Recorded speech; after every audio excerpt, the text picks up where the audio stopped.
수성구 만촌 1, 2동 범어 2동이 포함된 범어지구 대규모 노후주택지 통개발 마스터 플랜이 어제 범어도서관에서 열렸습니다.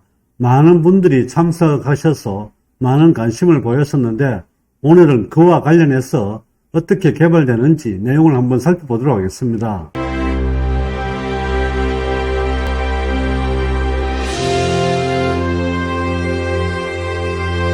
먼저 신문기사 내용을 살펴보겠습니다. 12월 3일날 매일신문 기사 내용입니다. 대구 노후 단독주택지 종상향 바람 분화 첫 주민설명회가 열렸다는 기사입니다. 종상향을 골자로 한 대구시의 통개발 마스터 플랜이 주민설명회 등을 통해 본격적인 윤곽을 드러내고 있다. 3일 오후 범어도서관에서 통개발 마스터 플랜 주민설명회를 열었다. 지난 4월 대구시가 통개발 마스터 플랜을 발표한 이후 처음으로 주민들이 모이는 자리가 마련된 것이다. 대구시가 준비한 좌석 140개가 순식간에 가득 찼다.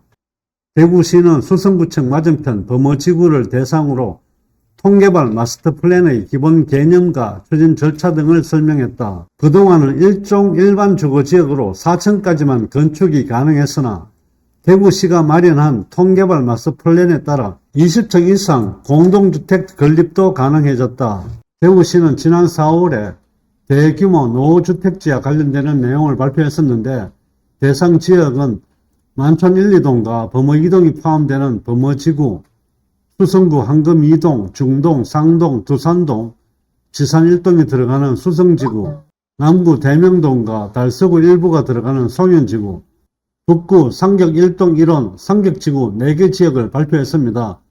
어제는 만촌 1, 2동과 범어 2동이 들어가는 범어지구에 대한 설명회가 있었습니다. 통개발 마스터 플랜의 기본적인 골자는 간선도로 8에서 20m 도로를 둘러싸인 슈퍼블록 전체를 개발 범위로 하여 주택 인프라 등을 종합적으로 계획하는 것이 마스터 플랜입니다.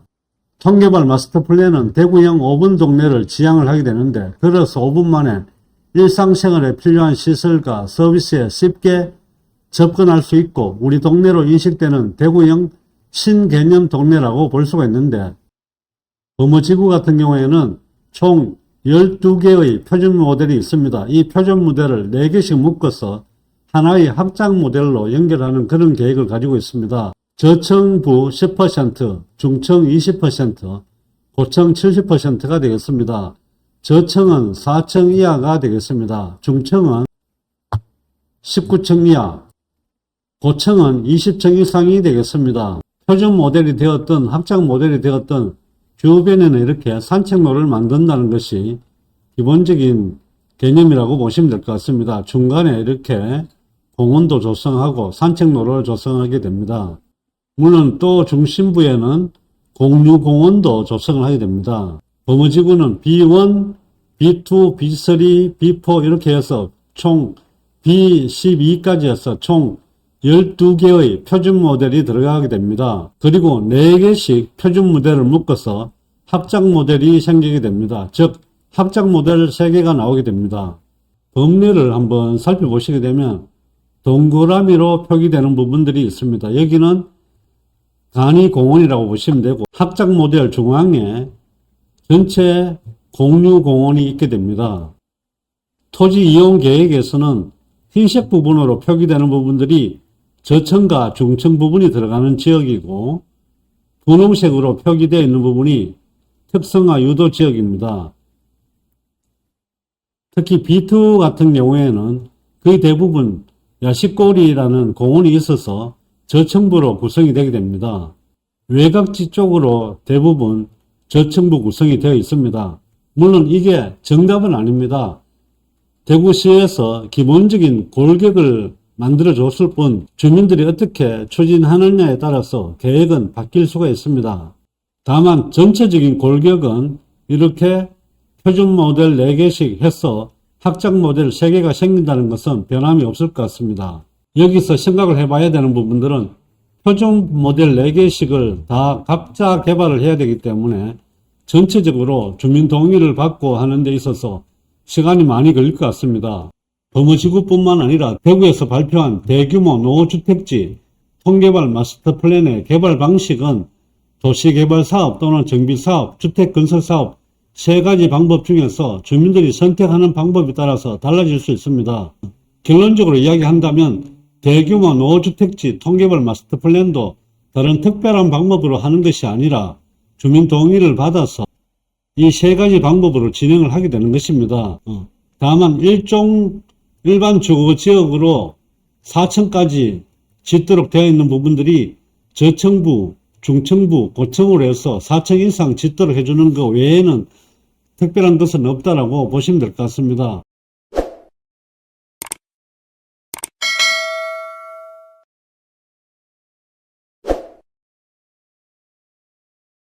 도시개발 사업으로 진행을 하려면 토지 면적의 3분의 2 이상, 토지 소유자의 2분의 1 이상의 동의를 받아야 됩니다. 정비사업으로 추진을 하려고 하면 토지 등 소유자의 3분의 2 이상, 토지 면적의 2분의 1 이상 동의를 받아야 하며 주택건설사업으로 진행을 하려면 대지 면적의 80% 이상 동의를 받아야만이 실시가 가능합니다.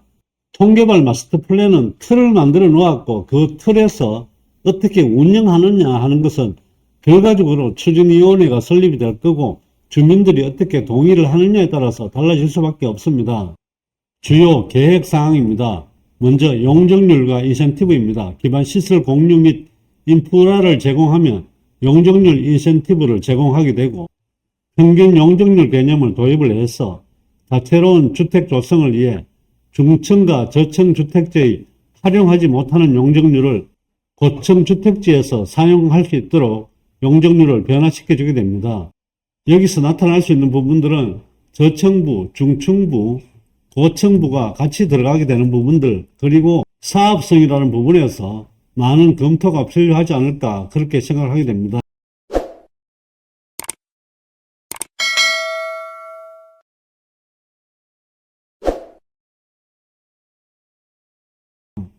결국 일반 재개발 지역을 개발하는 것과 똑같이 어떤 사업성이 나오느냐가 굉장히 중요한 역할을 하지 않을까라는 생각을 하게 됩니다.